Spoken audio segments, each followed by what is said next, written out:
Hi guys, so today we are going to start a new topic, dynamic programming.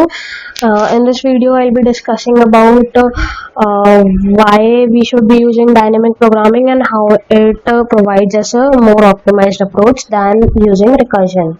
So if we are good at recursion, at forming the recursive cases, then it is the right time to start with dynamic programming.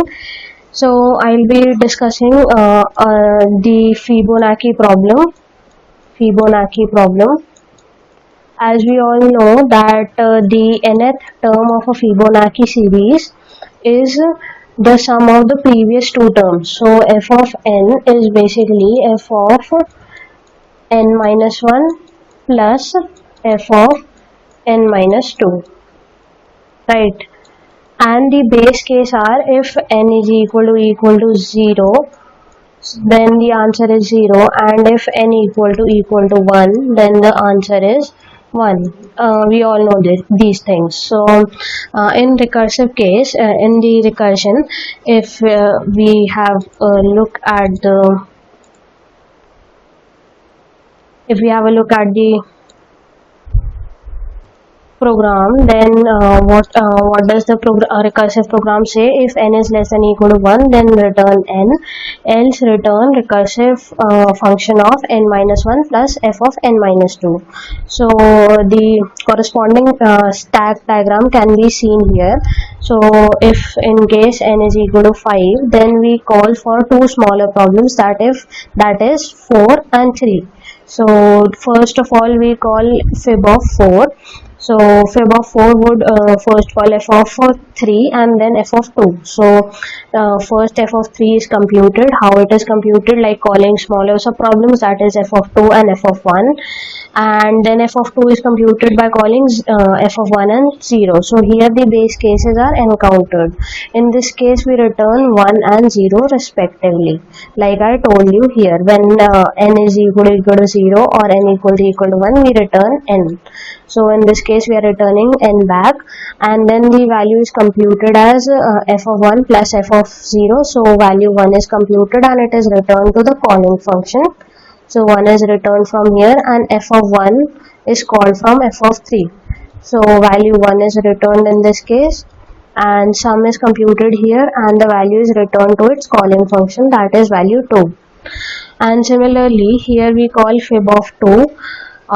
Which further calls fib of 1 and fib of 0.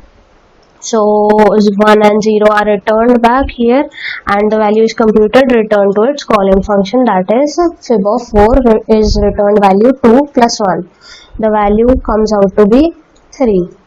Similarly, a call to fib of n minus 2 from fib of n is called. So fib of 3 is called and fib of 2 and 1 are computed. The values are returned. So we see, what do we see? Is like we can see that fib of 2 is computed so many times in our function.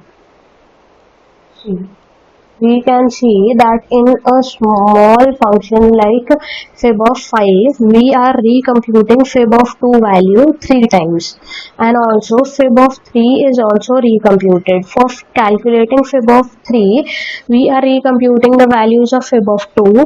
That incurs a lot of our compiling time. So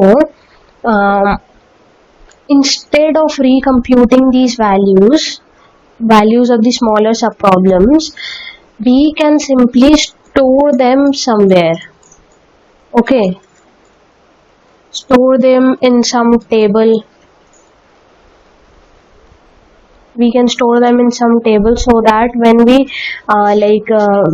for the first time we calculate the value of fib of 3 as fib of 2 plus fib of 1. Okay, this has to be done bare minimum one time, and then again when we encounter fib of 3, instead of recomputing, we can look up to the table, and since it has been already computed, it can directly return the value as 2 instead of encountering this part.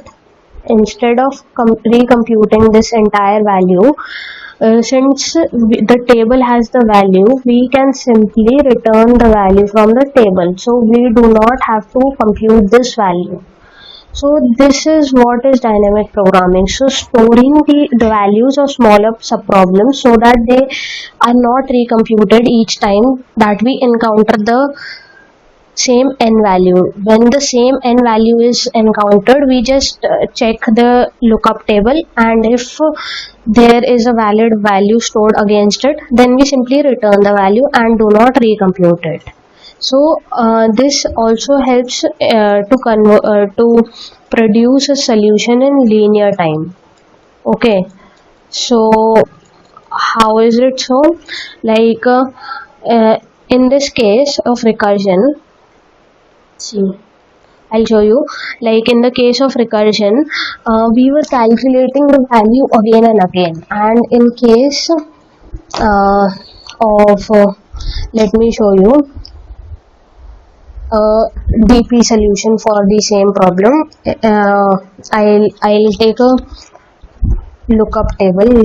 I'll name it lookup array of n plus 1 size. I'll initialize it to 0, and I'll put the base case value lookup array of 0 is 0, and the lookup array of 1 is equal to 1. So I'll start iterating from the 2 position, because 0 and 1 are already computed, so I'll start from the 2 position, and I'll go up to n I plus plus. So here lookup of array of I will be equal to lookup of I minus 1 plus lookup array of I minus 2. So what we are doing is, here we are just moving through the array in linear time, like only one iteration is done. Instead of the like in the recursive case, we were calling on the value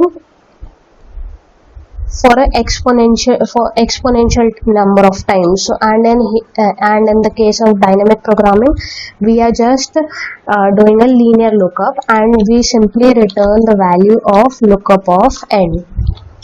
And you must know that I made a array of n plus 1 size, because in case we just make a size of n, then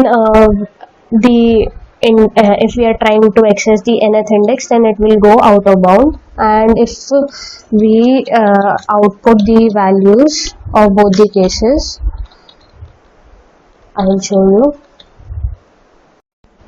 So I'll show it for the case of n is equal to 5. So I'll run the program for you, and here we see I haven't changed the program. So here we see that the recursive as well as the bottom-up approach gives us answer 5. And in case I increase the value to somewhat 30, so let's see if the recursive case produces an answer for us. So it took a little time. Let's do it for value 40. We'll compare it with how it reacts for the dynamic programming one as well. So it is taking a little time, but the answer is produced. Let's see what happens for the dynamic programming one.